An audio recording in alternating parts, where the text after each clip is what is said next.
Coming up on Mountain News this morning, while ongoing court proceedings have a family waiting for justice, they continue to celebrate their loved one's life. And Breast Cancer Awareness Month came to a close last night, but one school in Pike County is just getting started with its support. Plus, University of Kentucky police are investigating a report of a rape on campus. It's the fifth one reported this semester. Dedicated to Eastern and Southern Kentucky, this is WYMT Mountain News This Morning. Good morning. The time is 6 o'clock on November 1st. I'm Madison Pergram, and thank you for joining us on Mountain News This Morning. Well, if you're just waking up, be prepared. It's very cold outside, but let's go to Brandon Robinson. Brandon, it's cold. People need to be bringing out those coats. I mean, people could even have gloves. It's that cold this morning. Yeah, I had my toboggan on because, you know, this gets cold real fast up there. But listen, it reminds me of the Christmas song, Baby, It's Cold Outside. And it is this morning, so let's take a look and see why it's not as cold as it could have been, at least not yet anyway. Clouds still trying to clear across the region, even a few snowflakes trying to fly in the overnight hours. I think I saw a few of those in my headlights on the way in this morning. But temperatures are close to freezing or just below it. The coldest spot in the region now is 30 in Wise, 35 in Huntington, West Virginia, the warmest. So max warming needed on the coffee meter today. Look for highs only in the upper 40s, maybe close to 50 in some areas, but not a whole lot of warmth today.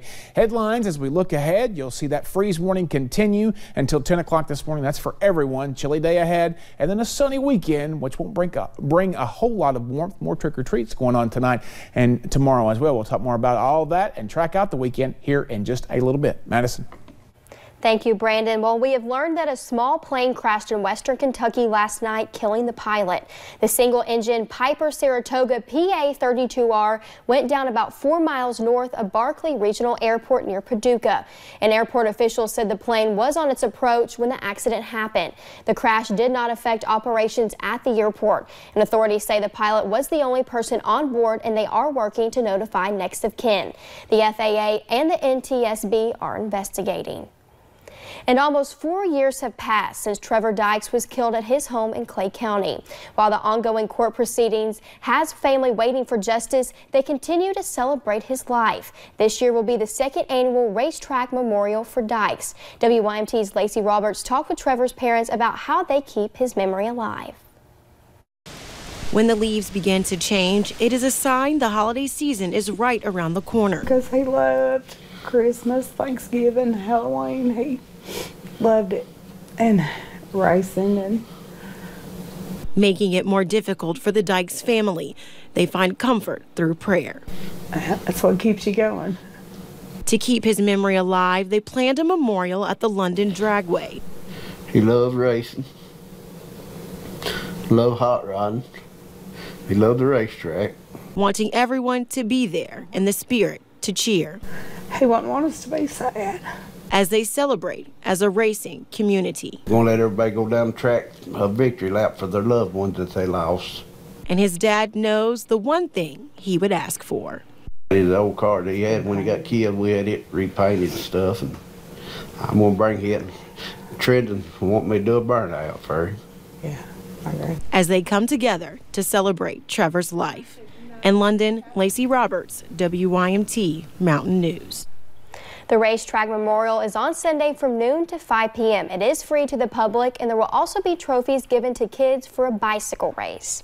While many of us celebrate Halloween, the Perry County Fiscal Court found a way to incorporate Breast Cancer Awareness Month into their festivities. Several different offices in the county courthouse decided to have a little fun and decorate their pumpkins to honor those who have been affected by breast cancer. All the offices in the courthouses came together to come up with all the different designs of pumpkins for Breast Cancer Awareness Month. After having people vote on Facebook for their favorite pumpkin, the Perry County Clerk's Office took the win. And Breast Cancer Awareness Month came to a close yesterday, meaning many of the pink decorations around the region are being replaced with fall decor. But WYMT's Buddy Forbes tells us how for at least one school in Pike County, the message of awareness continues. On Wednesdays, they wear pink. Every Wednesday, we've been wearing pink in support of breast cancer. It is an October tradition Millard School has upheld for years, but now it is personal. It can happen to anybody, but it really hits home when it's someone you work with or you know really well. Sharon Howell, one of the school's custodians, was recently diagnosed with breast cancer. And we did hats off to breast cancer, and the children donated $1 to be able to wear a hat for that day, and we gave her the money to help with expenses. Howell is out of work and recently went through surgery, so students and staff members are sharing their support. The Unite Club made her a card, and we gave her the card and the money, and she was so happy. She was so excited. An upcoming entrepreneur fair being held at the school Monday will also collect money for Howell's expenses. Coleman says it is the least the school can do for a woman who gives them so much. It's good to have your family with you and like supporting you, being there with you, but it's also good to know that you have people who aren't there with you every day, still like really praying for you and really wanting you to do well and wanting you to get better and be back with us. Because on Mustang Mountain, no one fights alone. In Pike County, Buddy Forbes, WYMT Mountain News. Students and staff at East Ridge High School have also shown their support, and many people also gathered at the Paint Pikeville Pink event last month in honor of Howell. And veterans from the Big Sandy region were honored yesterday at the 6th Annual Veterans Appreciation Lunch at the Jenny Wiley Convention Center. The lunch, hosted by Appalachian Hospice Care, gave veterans a chance to fellowship, take in a free meal, and be entertained. Students from local ROTC programs were also involved, as well as more than 60 volunteers who served the veterans.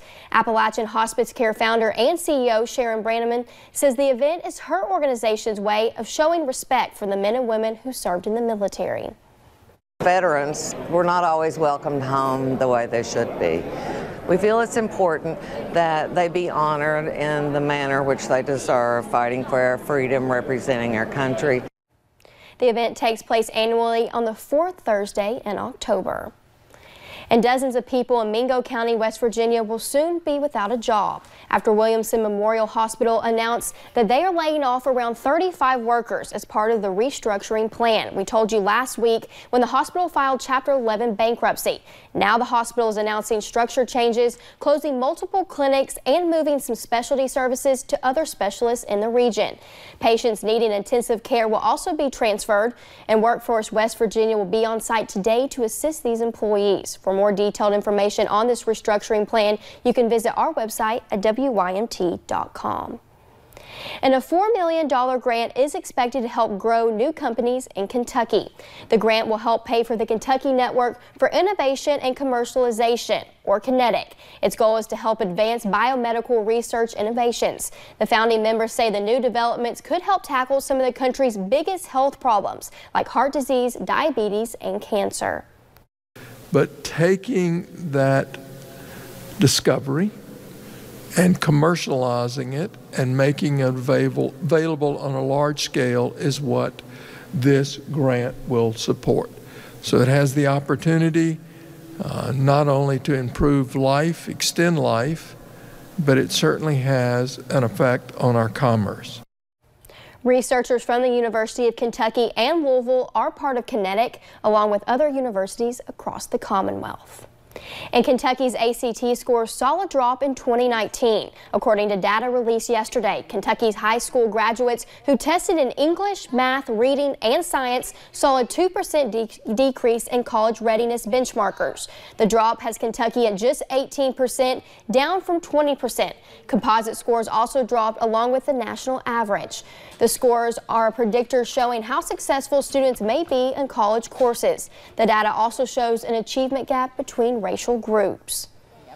And right now, University of Kentucky police are investigating a report of rape on campus. It's the 5th one reported this semester.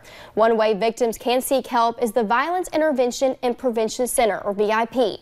It supports victims of any interpersonal violence, whether it's sexual assault, domestic violence, harassment, or stalking.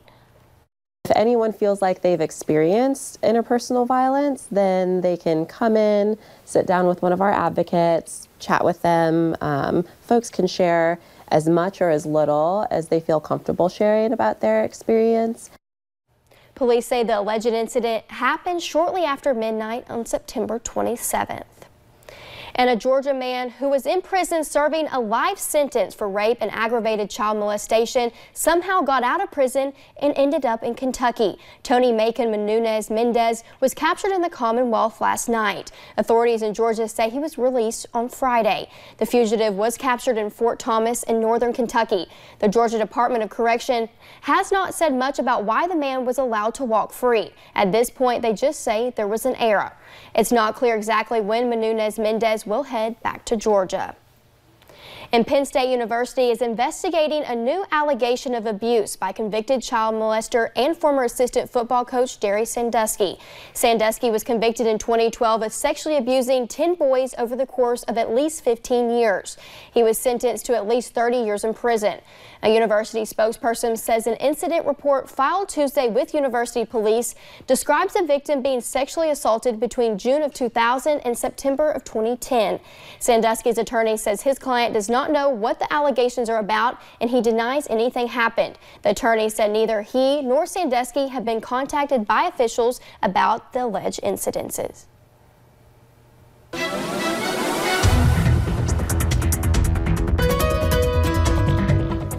Forecast this morning, chilly, but not as cold as it could have been. Still could drop a couple of degrees, though, by 7 outside the WYMT studios. Things are very quiet this morning. Temperatures the coldest in the region at Wise at 30, the warmest at Huntington there at 35, but everybody 32, 33, or 34 for the rest of it. But the wind chill is still a factor this morning, so it feels like the mid to upper 20s across parts of the area. Day planner for today, we are going to see again temperatures climb, but not a lot, even with sunshine only into the upper 40s, getting close to 50. Let's take a sneak peek at the weekend there. 50s this weekend both days, sunshine both days, but not a whole lot of warmth to be found. Madison? Thank you, Brandon, and thank you for joining Mountain News this morning. More news is on the way. While many areas in the region moved their trick-or-treat times, the nasty weather did not stop hundreds of kids from putting on their costumes and getting candy. And Louisville Sluggers turning out a new batch of bats commemorating the World Series champion Washington Nationals.